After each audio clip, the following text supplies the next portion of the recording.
À l'issue du Conseil des ministres du 31 janvier 2024, le gouvernement béninois a autorisé la création des agences de sauvegarde de la culture dans les aires socio-culturelles.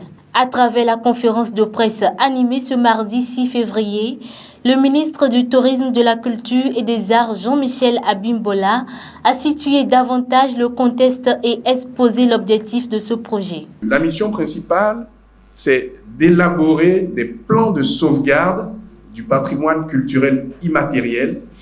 Donc je dis bien, élaborer des plans de sauvegarde du patrimoine culturel immatériel et assurer leur mise en œuvre dans la perspective d'améliorer leur contribution au développement socio-économique du pays. Alors quand on dit le sauvegarde, c'est vrai que nous tous, nous comprenons français. Donc, nous pouvons tout de suite dire, ah bon, s'il parle de sauvegarde, ça veut dire que c'est en danger. S'il parle de sauvegarde, ça veut dire que il faut peut-être qu'ils nous disent quels sont les dangers, quelles sont les craintes. Mais en réalité, ce n'est pas au sens littéral, ou je dirais littéraire. C'est au sens de l'UNESCO que nous parlons de sauvegarde. Et pour l'UNESCO, la sauvegarde, c'est l'ensemble des mesures visant à assurer la visibilité du patrimoine culturel immatériel.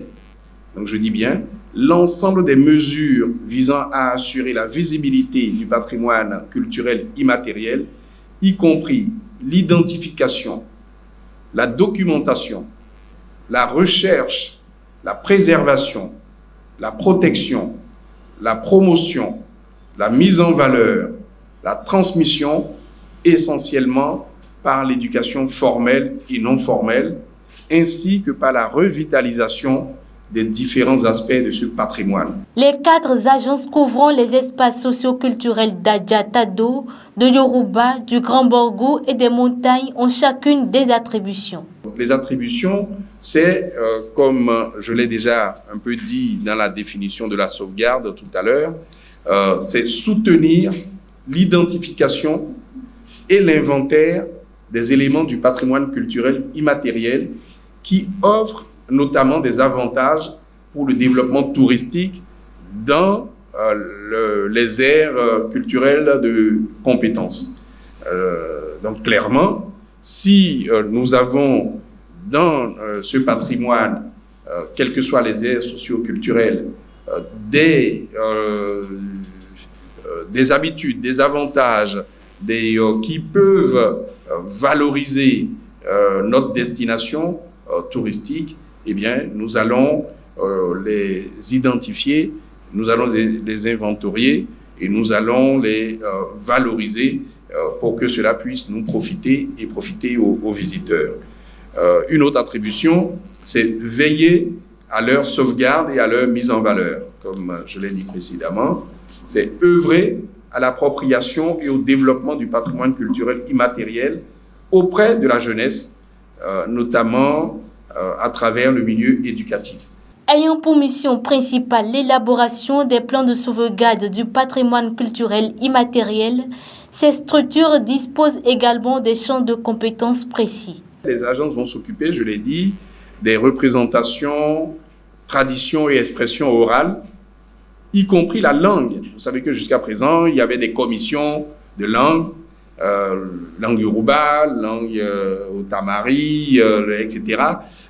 Donc, ces agences auront compétence pour s'occuper également de langue comme vecteur d'expression et de transmission, ainsi que les espaces, artefacts et objets associés.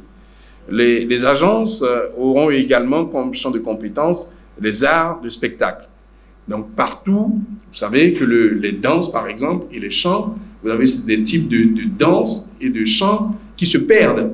On a un patrimoine important, mais il y a d'autres types de danses dans nos villages qui se perdent, ou c'est seulement les anciens qui continuent peut-être de pratiquer ça ou de s'en souvenir.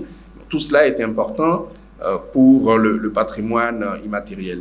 Les pratiques sociales également, les connaissances se rapportant à la nature et à l'univers, ainsi que ceux liés à l'artisanat. Ces agences s'occupent entre autres de la documentation, l'identification, la recherche, la préservation et la protection des patrimoines culturels immatériels.